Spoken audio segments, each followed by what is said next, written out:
কানা মাই ফিল জান্নাহ।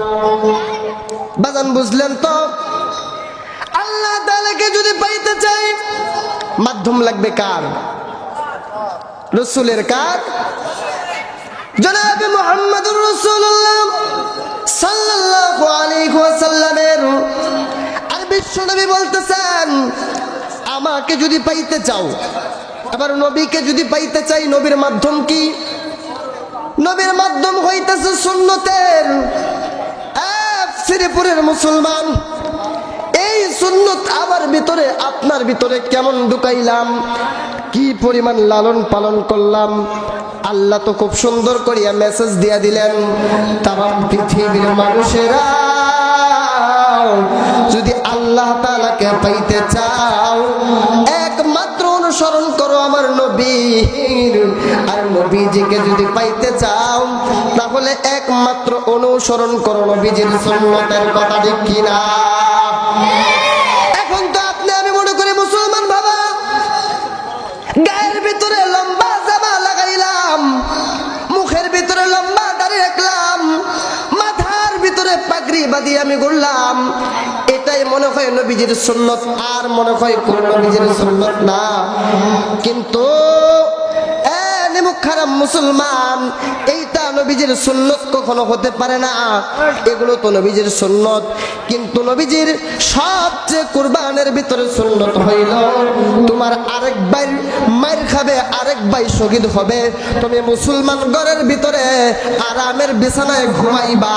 তোমার মতো নিমুখ হারাম কাপুরুষ মুসলমান বাংলার জমিনে দরকার নাই। কথা ঠিক কিনা?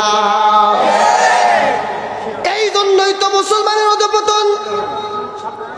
মুসলমান, তোমার নবীকে আজকে কটূক্তি করে কথা বলে, তোমার নবীকে নিয়ে আজকে লাঞ্ছিত অপমানিত করে।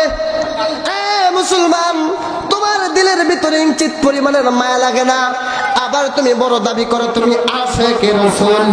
আমি বলতে চাই, তোমার মতো মুনাফিক তামাম পৃথিবীর জমিনের ভিতরে কেউ না। কথা ঠিক কিনা? আল্লাহ নবীজির জামানার একটা ঘটনা, বিশ্ব নবীজির সাহাবীদের ভিতরে থেকে সবচেয়ে নরম মাপের সাহাবী কে ছিল বাজান বলেন তো দেখি? সবচেয়ে নরম মাপের সাহাবী ছিল আবু বকর। এই সাহাবী এমন নরম ছিল, যেই সাহাবীকে কেউ যদি আঘাত করত, আল্লাহর নবীর সাহাবী আবু বকর বলতো, মনে হয় তোমার হাতের ভিতরে ব্যথা পাইছো নাকি, এরকম নরম ছিল। ইসলামের ভিতরে গরম ছিলেন হযরত ওমর। তাদের জামানার একটি ঘটনা শোনাই। আল্লাহর নবী বিশ্ব নবী জনাবে মুহাম্মদুর রাসূলুল্লাহ সাল্লাল্লাহু আলাইহি ওয়াসাল্লাম মসজিদে নববীর ভিতরে বসা, ইন্টিমেট টাইমে আল্লাহর নবীজির সামনে একজন লোক আইসা স্পষ্ট করে বলতেছেন, নবী গো, আপনার সাহাবী আবু বকর আমারে মারছে। আল্লাহর নবী তো অবাক হয়ে গেছে, আবু বকর মারে নাই, কে মারছে? ওমর মারছে। এই সাহাবীটা আবার বলতেছে, নবী গো, আপনার সাহাবী আবু বকরই আমারে মারছে। আল্লাহর নবী ডাক দেয়া বলেন, না না না, কোথাও তোমার ভুল হইতেছে, আবু বকর মারে নাই, তোমারে মারছে ওমরে। আল্লাহর নবীর সামনে এই লোকটা আবার বলতেছে, নবী গো, আপনার সাহাবী আবু বকরই আমারে মারছে। আল্লাহর নবীকে, আবু বকর তোমার কেমনে মারলো? এ আবু বকর এত নরম মানের সাহাবী। বাজান, বাম পাশে মেহেরবানি করে কথা বললেন না, আপনাদের মশলাটা এক সাইডে যায় করেন বাজান, বিরক্ত হইতেছে। পিছন থেকে আওয়াজ আসলে এটা খুব অন্যরকম একটা দেখা যায়।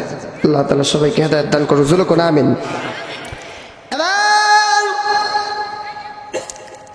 বিশ্বনবী ডাক দিয়ে বলতেছেন, পথিক, আবু বকর তোমারে মারে নাই, ওমর তোমারে মারছে। এবার এই পথিকটা লোকটা বলতেছে, না না না নবী গো, আপনার সাহাবী আবু বকরই আমাকে মারছে, আমার কথা বুঝতেছেন তো? আবার বিশ্বনবী ডাক দিয়ে বলতেছেন, কই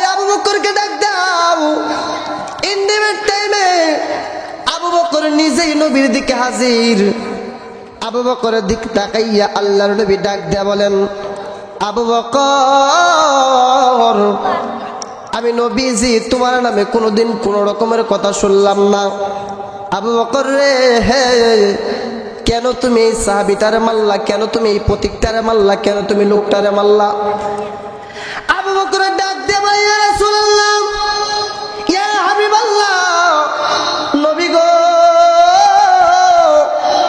আমি আবু বকর ওই সময় পর্যন্ত নরম, যেই সময় আমি আবু বকরকে কেউ কোনো কথা বলে, কেউ কোনো গালি দেয়, আমি আবু বকর ওই সময় পর্যন্ত নরম, যখন আমি আবু বকরকে মা নিয়ে কথা বলে, বাবা নিয়ে কথা বলে, আমি আবু বকর ওই সময় পর্যন্ত নরম।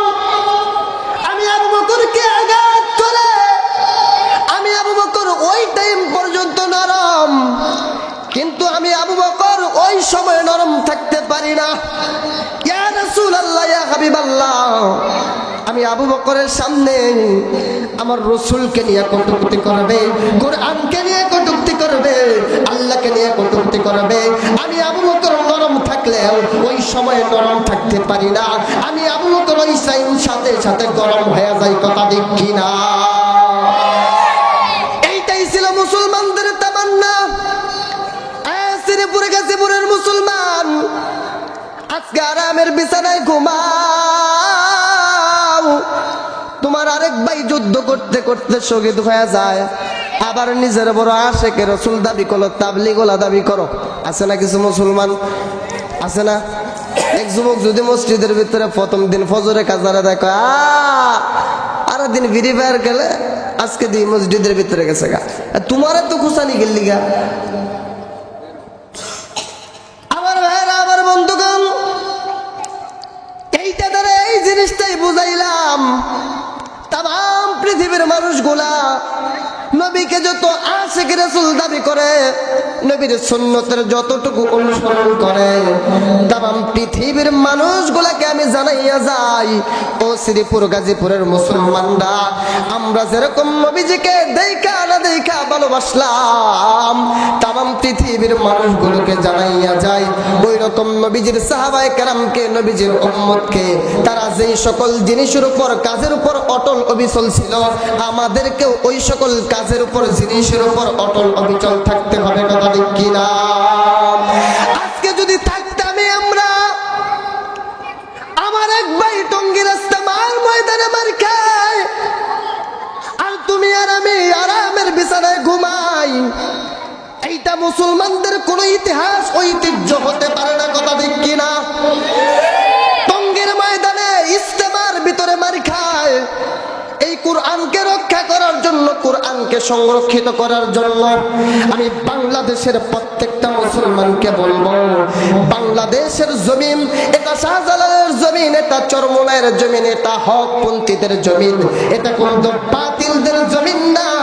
আমাদের দরকার যদি পড়ে নবীজির সুন্নতকে বাস্তবায়ন করার জন্য, কোরআনকে ঘরে ঘরে প্রতিষ্ঠিত করার জন্য, বুঝি নাকি আওয়ামী লীগ, বুঝি নাকি বিএনপি, বুঝি নাকি চলছি না, বুঝি নাকি চরমোনাই, বুঝি নাকি তাবলিগওয়ালা, বুঝি নাকি আলিয়া, বুঝি নাকি স্কুলের, বুঝি নাকি রিক্সা চালক, বুঝি নাকি ভ্যান চালক, বুঝি নাকি বিএনপি, বুঝি না কোন কোন দলের, একমত হয়ে শুধুমাত্র আল মুসলিম ও আকুল মুসলিম, এক মুসলমান আরেক মুসলমানের ভাই, চোখের সামনে আরেক মুসলমান শহীদ হয়ে যাবে, এইটা কখনো সহ্য করতে পারবো না।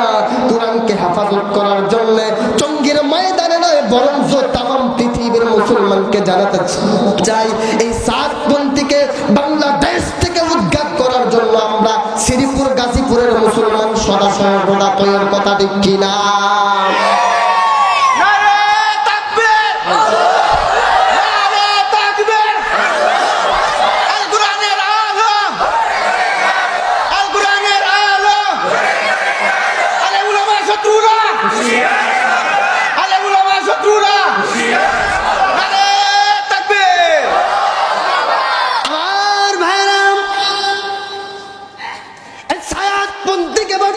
সময় এই শ্রীপুর গাজীপুরের জমিন থেকে জানা যায়, তাম পৃথিবীর জমিনের ভিতরে যা করবা তোমরা পর্দার আড়ালে করো, কিন্তু পর্দার ভিতরে তোমরা করো, পর্দার বাহিরে আসবা। বাংলাদেশের শ্রীপুরের প্রত্যেকটা মুসলমান লাঠি নিয়ে কিন্তু বাংলাদেশের জমিন থেকে বিতাড়িত করবে, কথা ঠিক কিনা? আমরা হলাম নবীজির উম্মত, নবীজির আশিক। নবীজির কোরআনকে রক্ষা করার জন্য জীবন পর্যন্ত দিয়ে দেব, কিন্তু কোরআনের গায়ে ইঞ্চিত পরিমাণ আঘাত লাগবে আমরা কখনো হতে দিব? মুসলমান নওজোয়ান যুবক, দেখ তোর মতো যুবক একটা সাহাবীর ইতিহাস শোনাইয়া বিদায় নিয়ে চলে যাব। বাবারে, নবীজির আশিক, নবীজির পাগল, দেখেন কেমন করে দুনিয়ার জমিন থেকে জান্নাতের টিকিট পায়। ফরজ গোসল হয়ে গেছে, গোসল করার জন্য যখন কূপের ভিতরে মশটা বালতিটা ফালাইছে, ইন্ডিমের টাইমে রাবর রাস্তা দিয়া যাইতেছে আর বলতেছে নাই নাই নাই। আখির জামানার পয়গম্বর জনাবে মুহাম্মদুর রাসূলুল্লাহ সাল্লাল্লাহু আলাইহি ওয়াসাল্লাম নাই। যুবক ভাই যারা আছো, দিলটা নরম করিয়া শোনো। এ শ্রীপুর গাজীপুরের মুসলমান, কোন সাহাবীর ইতিহাসটা বলতেছি। তোমার মতো নওজোয়ান যুবক, আমার মতো নওজোয়ান যুবক, সাহাবীটার নাম হইল হযরতে হানজালা। ইন্ডিমের টাইমে হানজালার মুখের ভিতরে পানি লাগাইছে, হাতের মশকের ভিতরে পানি। হানজালা হাতের মশকা ফালাইয়া, মুখের পানিটা ফালাইয়া দৌড় মাইরা বিবির কাছে যায়, যাইয়া ডাক দে, কই বিবি রে, দাও দাও দাও, তরবারিটা দাও। বিবি ডাক দে বলে, স্বামী গো, আপনার না ফরজ গোসল, আপনি তো গোসল করার জন্য কূপের ভিতরে গেলেন। স্বামী গো, আপনার তো গোসল ফরজ হয়ে গেছে, আপনি তরবারি কেন চাইতেছেন? বাজান দিলটা নরম করিয়া ঘটনাটা শুনে যান। দেখেন ওই পরিমাণের মুসলমান আমি রাখতে বইতে পারলাম কি না। দূর থেকে নবীকে নিয়ে কটূক্তি করে। আর সাহাবায়ে কেরাম যখন নবীজির কথা শুনতেন, তাদের দিলের ভিতরে কেমন মায়া লাগতো। তারা নবীজির ইসলামকে প্রচার করার জন্য, ইসলামকে টিকিয়ে রাখার জন্য কেমন করে পাগল হয়ে যাইত।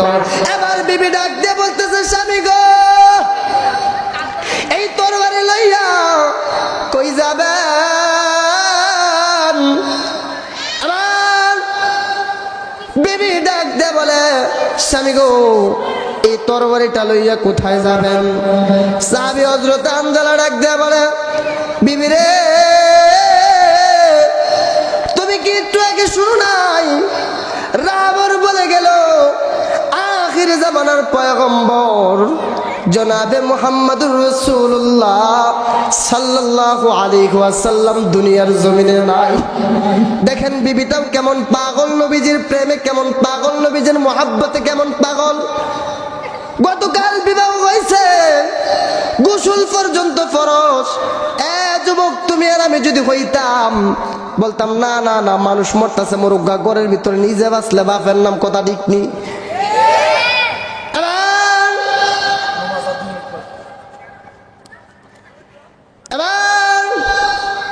সাহাবী হযরত হানজালা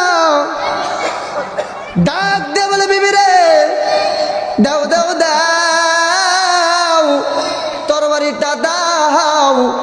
এবার যখন তরবারিটা দিল, বাজান সময় যেহেতু অল্প, আমি অল্প সময়ের ভিতরে শেষ করে দিতেছি। বাবাজি, আর শ্রীপুরের জমিনে আসতে পারি কিনা জানি না। এই ঘটনাটা বলে আমি আমার বয়ান শেষ করে চলে যাব। এবার বিবি যখন বলছে, স্বামী গো, এই তরবারি লইয়া কই যাবেন? এবার বিশ্বনবীর সাহাবী হযরত হানজালা ডাক দিয়ে বলে, বিবি রে, তুমি কি শুনলা না? আমার নবী নাকি যুদ্ধ করতে করতে শহীদ হয়ে গেছে। এবার যখন হযরত হানজালা বিবির কাছ থেকে অনুমতি নিয়ে বলতেছে, বিবি রে, যদি বেঁচে থাকি তাহলে দেখা হবে দুনিয়ায়, আর যদি মারা যাই তাহলে দেখা হবে হাসরের ময়দানে। নবী পাগল, প্রেমীর নবীর প্রেমে পাগল, নবী প্রেমিক হইয়া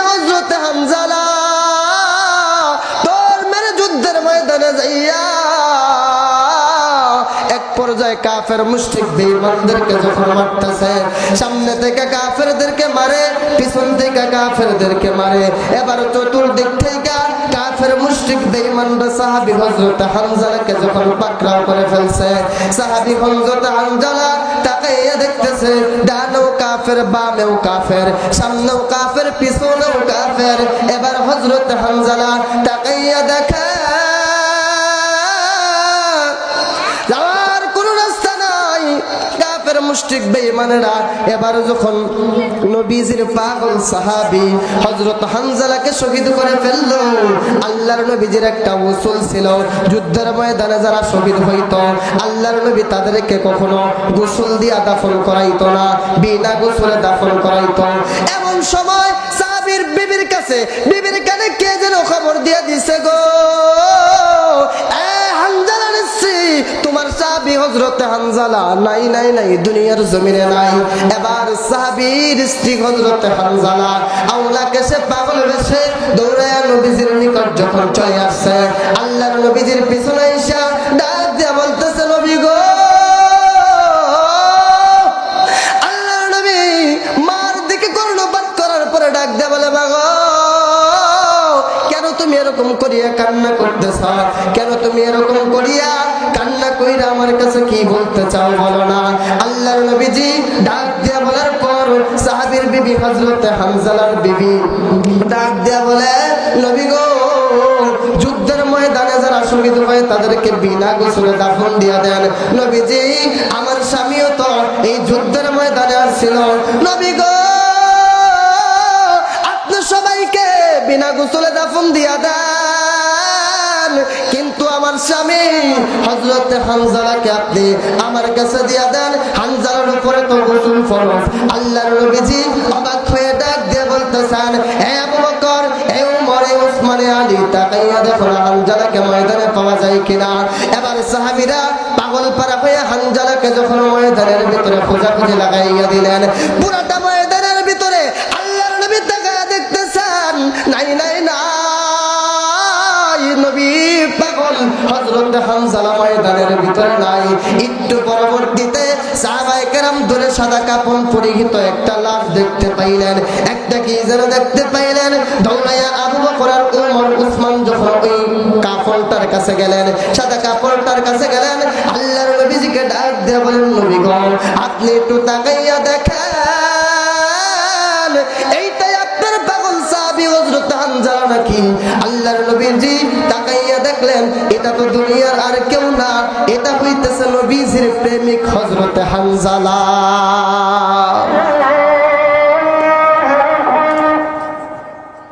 নারায়ে তাকবীর, নারায়ে তাকবীর, মাশাআল্লাহ। শ্রীপুর গাজীপুরের মুসলমানদের দেখা যায় ইমানের এখনো স্পিড, ইমানের এখনো সবল এবং ইমানের এখনো পাওয়ার ভালো, কথা ঠিক কিনা? একটা হক ছাড়া কোনো বাতিলকে গাজীপুরের জমিনের ভিতরে ঢুকতে দিবেন না। যে জায়গায় পাবেন লাঠি দিয়ে মেরে একবারে দুসা করে দেবেন, পরে যাওয়াই আমরা দেখবো না, কথা ঠিক নি?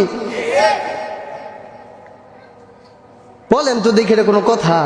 আল মুসলিম আখুল মুসলিম, এক মুসলমান আরেক মুসলমানের ভাই, আমরা আরেক ভাইয়ের উপর আঘাত আনবা, মনে করবা যে আমরা খাম খেলে বই থাকবা। তাম পৃথিবীর মুসলমানদেরকে বলে যেতে চাই, গোটা বিশ্বের মুসলমান যদি এক হয়ে ইসলামকে হেফাজত করার জন্য শুধুমাত্র একদিন মেহনত করে, প্রত্যেকটা বাতিল ধ্বংস হয়ে যাবে, কথা ঠিক কিনা? এবার সাহাবী হযরত হামজালার ঘটনা বলতেছিলাম। আমার ভাইরা, আল্লাহর নবী আবু বকর, উমর, উসমানকে ডাক দিলেন, ডাক দিয়ে বললেন, সাহাবীরা যাও যাও যাও, যাইয়া দেখো তো পুরাটা ময়দানের ভিতরে সাহাবীর হামজালার লাশটা পাওয়া যায় কিনা। আবু বকর, উমর, উসমান, আলী সবাই পুরাটা ময়দানের ভিতরে পাগল পারা হয়ে গেলেন। কোথাও নাই, কোথাও নাই নবীর প্রেমের পাগল হযরত হানজালার লাশটা কোথাও নাই। ইন্ডিমের টাইমে আল্লাহর নবীর সাহাবীরা তাকাইয়া দেখেন যুবক ভাই একটু দূরে সাদা কাপড় পরিহিত একটা কি যেন দেখা যায়। সাহাবায়ে কেরাম দৌড়া যায়, দৌড়াইয়া যায় দেখে গো এটা তো আর কেউ না, এটা হইল নবীজির পাগল, নবীজির প্রেমিক হযরতে হানজালা। আবু বকর, ওমর, উসমান, আলী ডাক দিয়ে বলে নবী গো কি ব্যাপার?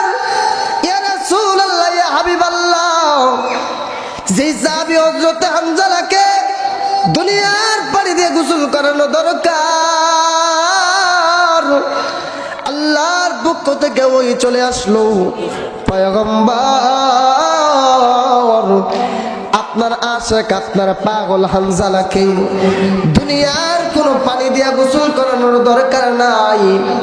আমি আল্লাহ আপনার পাগল, আপনার আশিক হযরত হানজালাকে জান্নাতের পানি দ্বারা গোসল করাইলাম। জোরে কই সুবহানাল্লাহ। আল্লাহ তোমার জান্নাতে যাব, সুন্নত মেনে নিয়ে আমল করিব, সুন্নত মেনে নিয়ে আমল করিব, আল্লাহ তোমার জান্নাতে যাব। শ্রীপুর গাজীপুরের মুসলমান